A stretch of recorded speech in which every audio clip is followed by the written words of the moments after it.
Hello, Internet Bling, back with another one, and this is my second video in 2 days, so pretty good. I'm on it again, trying to crank out the content for you guys, and today I just thought I'd talk a little bit how we set up this new store and what is behind it, and like the kind of stuff that's needed to set up a store like this and what we did initially to get things cranking. So if we just look at today's stats real quick, it's 10:30 p.m. now in the UK, Wednesday 8th of June, and I don't know why, but Shopify today have changed these two boxes around and it's really confusing me for some reason. This is meant to be here and that's meant to be there. I don't know why they've moved them around, but they have. Anyway, we're currently on £4,135, which is pretty good. Yesterday was just a little bit more than this. Maybe we'll beat that today, maybe we won't, but still healthy totals, 280 orders. And if we look at this month, we've got a pretty consistent income, which is all right. So things are not going to drop this month. They're only going to go up on this one product that we already have. And we have a new product on the way from China as well, a box of, I think, 3,000 of those, I think. So we're going to start pushing that as well. So income should only rise this month as things are. I mean, 8 days, £32,000. We should easily crack 100k this month, easily. I'd be extremely disappointed if we didn't make at least 100k this month. So that's pretty encouraging. And then if we go back to the slides, just start to talk about what happened when we fixed up the store. Obviously, we had to set up Shopify. We bought a premium theme for the store. I believe that was about 300 US.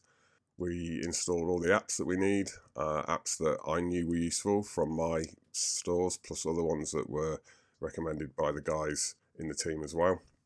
So we've got quite a few apps on the store that I'll probably make a separate video about, explaining how we use those and what they do and all of that. But for now, we had to fix up the product pages.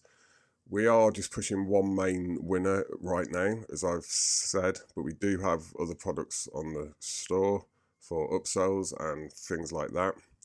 We had to set up the payments. We're working with PayPal and Shopify payments. We then had to open a new Facebook business manager, new ad account, new pixel, organise the reporting the way we wanted it in Ads Manager and all of that. Had to link that into the store, obviously, and all of this is work, right? All the guys on the team we've owned, ran multiple stores over the years, so we knew what we had to do. It was just the time that it took us to put all this in place. We all cracked on and worked on it together. We then had to set up the Facebook and Instagram pages, link those in. I mean, all of this has been covered in my course. You know what it means. Anybody watching from my older videos. And then we had to set up Klaviyo as well. I did this because I know Klaviyo pretty well, how to organise it all. So enabling a load of email flows for abandoned cart. Klaviyo is really excellent, I think, for abandoned cart emails. And then I've added quite a few flows for products and other emails, just so we get quite a lot of emails go out to customers, encouraging them to come back to the shop and buy other products or buy extra products when they buy the one that we're pushing via ads. So quite a lot to do there. And then there was also quite a lot to do with arranging shipment of products as well from China to England. So luckily, one of the guys in the team had an agent in place already in China that he's been using to buy necklaces and that kind of thing. He imports a lot of those anyway. So we were lucky enough to have a reliable agent in place there who was willing to work with us, sourcing any new products that we wanted to try out. Obviously, we had to work out the times it took for the boxes to arrive from China. We had to, just learn what it took to make payments to China And in the end, we had to push them to use UPS because at first shipping times for the products was anything between 2 to 3 weeks, which is just not really workable. We pushed them to change to UPS, and that now takes about a week. So it's not perfect, but we can work with a week.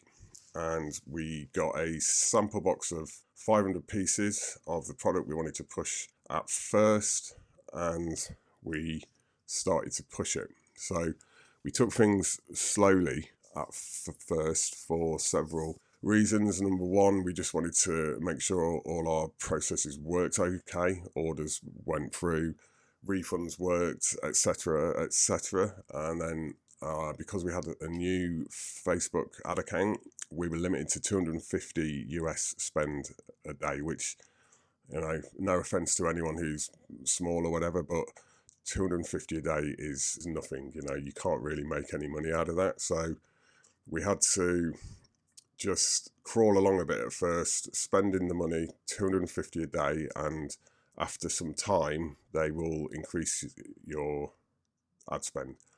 I did hassle them almost relentlessly in places to increase the budget, and after a week or two, they increased it. I think they put it up to 1,000 a day for a while, which was okay. We began to make more money then.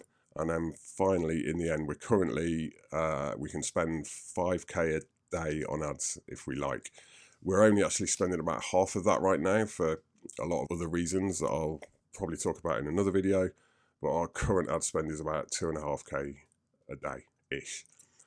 We were limited as well by PayPal at first because it was a new PayPal account. They're always a bit edgy. If you just open a new account and start smashing loads of money through that account, they get a bit edgy. So had to take that slow as well, and they were also holding our money for longer than we liked before paying it out. So a lot to work around here. At first, a lot of calls to PayPal, establishing trust, that kind of a thing, and we had to put a tracking app on the store that sends tracking numbers to the customers in PayPal. They like that. They actually kind of need that now if you want to spend a lot of money with them and have a lot of money coming in and out of your PayPal account. You need that app in place. And then also another limit is that Shopify payments take 2 to 3 days, I believe it is, to pay your money out after you've earned it. And that is longer over the weekend as well, obviously. So all these things were happening. It takes time to establish these, I call them money loops. I've spoken about them in earlier YouTubes that I've made, where you need these loops in order to kind of spin the money in and out of your accounts, whether they be your bank account, your PayPal account, your kind of account with Shopify and the payments coming in and out of there, and obviously all the money coming into your store, the money we're paying out to buy product from China. There's all these loops of money happening, and you need to establish them, learn how long they take for money to come in and out of them, so you can just work things round a bit more. And in the end, you just need to build up as big a money pot, if you like. That's the term I use anyway. The larger your money pot is that you have in your bank, i.e. available capital, the more of that you have, the better, obviously, because then you're not squeezed, if you like, when you're waiting for payouts, or you need to order a load of new products, or you need to do anything with money. So the first few weeks was organising all of this. Not only that, we had to work out our processes with everything, make sure they worked, make sure orders were okay, that we could fulfill okay, get the orders out to Royal Mail, put the tracking in place. We had to get someone working email support for the customers, work out, how long it took to order products. We also spent quite a lot of time looking at other ads and trying to find other products when we saw products online that we liked, ads that we liked, we would order a few samples and get them posted to us so we could try them out, make sure they were okay. And man, it just goes on. We also got quite aggressive with having new ads made for our product. We wanted as many of those in place. So once our current ads ran out of impact, I guess, there would be new ones left that we could just put in place to keep the traffic on the go. And then also it was needed to build up social presence, so populating our Facebook page, Instagram account, etc. We got our ad. I mean, this isn't on the slide, but we blatantly robbed our ad. We saw it on another Facebook page and we just used that ad. There was a lot of engagement on this ad. We knew it worked. We knew people were buying the product off of this ad, so we just started that and ran it, and money began to turn over. All right, that was the first sort of bit, I guess, for this video about the store. Let's see if there's any increase from earlier. A little bit. We've got an hour left, an hour and a quarter left, so could possibly beat yesterday, maybe. 4261. I mean, we might, but again, it's averaging out. It's also worth pointing out as well that you will rarely hit a level and be able to maintain that no matter what your spend is. A lot of this here, where we get the odd low day, this is usually due to a higher cost per click in ads. That's all this is. Obviously, on the higher days, ad spend has been unchanged here, but when you get a increase in cost per click in ads, it usually means a bit of a drop in income. So that's kind of what happened here and here. We have had better CPC Tuesday and today. Mondays is always usually a bit crap, but that's just what happens. Anyway, I don't want to ramble too much, and I want to edit this video and push it out. So that's part 2, and please subscribe if you haven't already. Like this video, that helps me out, and look out for part 3. All right, see you soon.